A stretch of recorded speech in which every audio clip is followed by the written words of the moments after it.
15 વર્ષ બાદ બિહારનો ગુમ થયેલો યુવક પરિવારને મળ્યો. લાગણીસભર મિલનથી સૌની આંખો ભીની. ભુજમાં માનવતાનું હૃદયસ્પર્શી ઉદાહરણ સામે આવ્યું છે.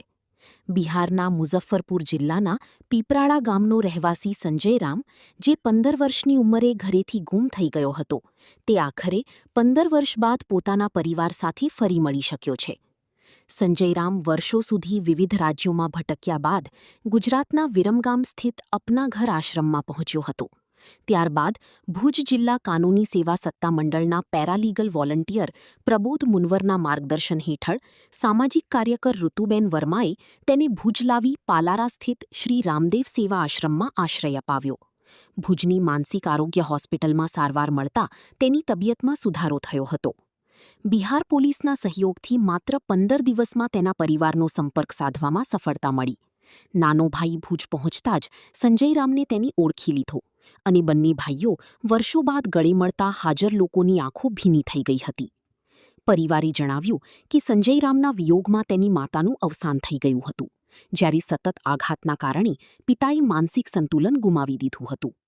15 વર્ષ બાદ પુત્રના ઘરે પરત ફરવાથી આખા પરિવારમાં ફરી ખુશીનો માહોલ છવાઈ ગયો છે.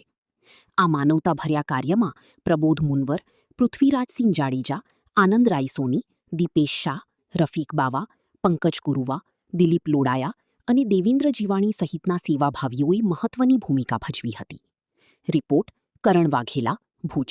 બિહારના મુઝફ્ફરનગર વિસ્તારના પીપરાળા ગામનો યુવાન સંજય રામ, જેની ઉંમર 15 વર્ષ હતી, ત્યારે તે અચાનક ઘરમાંથી નીકળ્યો અને ત્યાર પછી એ ટ્રેન માર્ગે, રેલવે માર્ગે કે કોઈ વાહન વ્યવહાર મારફતે અનેક રાજ્યોમાં રખડતો ભટકતો રહ્યો. અનેક શહેરોમાં, અનેક ગામડાઓમાં તે રખડતો ભટકતો રહ્યો હતો. ક્યારેક એને ખાવાનું મળે તો ક્યારેક એને સૂવાનું ન મળે. અનેક મુશ્કેલી તે વેઠી રહ્યો હતો. આખરે તે રખડતો ભટકતો 15 વર્ષ પછી તે વિરમગામના અપના ઘર આશ્રમમાં પહોંચ્યો હતો. ત્યાંના સંચાલકોએ તેની ખૂબ જ સારી એવી સરભરા કરી, તેની સારવાર કરાવી. અમારા માનવજ્યોત સંસ્થા સંચાલિત રામદેવ સેવાશ્રમ પાલારા કચ્છના અમારા સામાજિક કાર્યકર ઋતુબેન વર્મા એ વિરમગામ આશ્રમની જ્યારે મુલાકાત લેવા ગયા, ત્યારે આ યુવાનને સાથે તેડી આવ્યા. રામદેવ સેવાશ્રમ પાલારા કચ્છમાંથી એને આશ્રય આપી અને એનો ઘર શોધવાના પ્રયત્નો કર્યા. બિહારની પોલીસનો સંપર્ક કર્યો અને બિહાર પોલીસની મદદથી એનું ઘર શોધી કાઢ્યું. ત્યારે પરિવારમાં એકદમ આનંદ અને ઉત્સાહ જાગ્યો કે હવે આપણે જલ્દીથી જલ્દી આપણા લાડકવાયાને ભુજથી લઈ આવીએ. અને એના ઘરમાં તો એક પિતા હતા, માતા મૃત્યુ પામ્યા હતા. માતાએ ખૂબ જ રાહ જોઈ કે મારો વાલસયો સંતાન હવે ક્યાં હશે ને ક્યારે ઘરે આવશે. એની ચિંતામાં જ માતાનું મૃત્યુ થયું. પિતા પણ માનસિક સમતુલા ગુમાવી બેઠા હતા. ત્યારે એક નાના ભાઈની ફરજ બની કે હવે હું જાઉં અને મોટા ભાઈને તેડી આવું. એટલે એનો નાનો ભાઈ ભુજ આવી પહોંચ્યો.